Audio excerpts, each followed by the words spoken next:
Saya pernah berdialog dengan satu orang, doktor dari UIN, gitu kan. Habis khutbah Jumat, dia khutbah Jumat bahas tentang Al-Baqarah 120. Pertama dia jelaskan Yahudi itu siapa, Nasrani itu siapa, masih oke lah. Tapi di tengah-tengah khutbahnya dia bilang, tapi kita tidak boleh mengaku masuk surga sendiri. Karena siapa saja berbuat baik bisa masuk surga. Wah, ini luar biasa kalimat ini nih. Dia turun dari mimbar, habis khutbah Jumat saya datangin. Assalamualaikum warahmatullahi wabarakatuh, saya salaman. Saya bilang, akhi, saudaraku, tadi anda ini membahasakan di atas mimbar, gitu kan?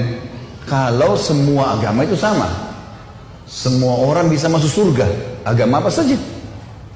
Anda ini siapa? Titelnya apa? Pertanyaan begitu sama saya. Saya bilang, saya Khalid Basalamah, nggak usah tanya titel, saya nggak jauh dari anda kok. Nah, waktu itu saya lagi disertasi S3, gitu kan?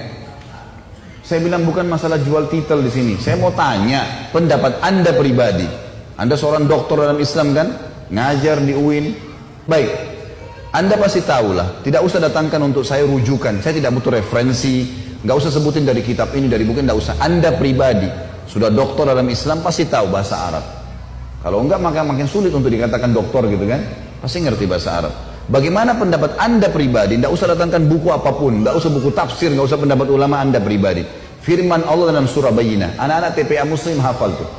A'udzubillahi minasyaitonirrajim. Innal ladzina kafaru min ahlil kitabi wal musyrikina.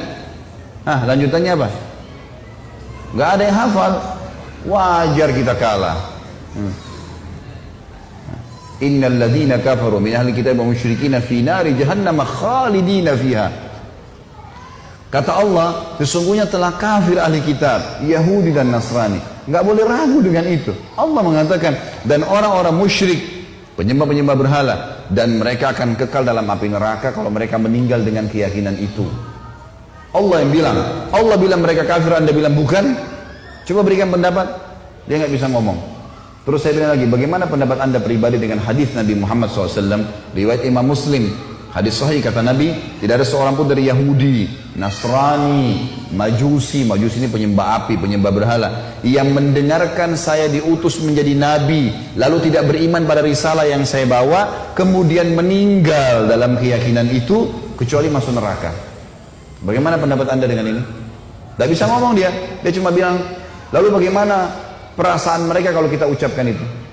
Saya ketuk lantai masjid, saya bilang ini bukan masalah perasaan saudaraku, ini masalah keyakinan. Anda menyebarkan keyakinan yang salah. Kalau semua agama sama, saya sama anda pindah Nasrani aja enak, nyanyi-nyanyi seminggu sekali masuk surga. Ngapain jadi muslim banyak haramnya? Enak nyanyi seminggu sekali. Buat dosa 50 tahun datang ngaku depan pasturnya, disiramin air masuk surga. Enak benar itu. Ngapain jadi muslim? Susah. Akhirnya ada satu barbel masjid sempat membawa dia dibawa ke ruangan masjid yang lain. Tapi subhanallah, bayangkan orang-orang seperti ini di tengah-tengah umat Islam marah mengendorkan kita dari agama.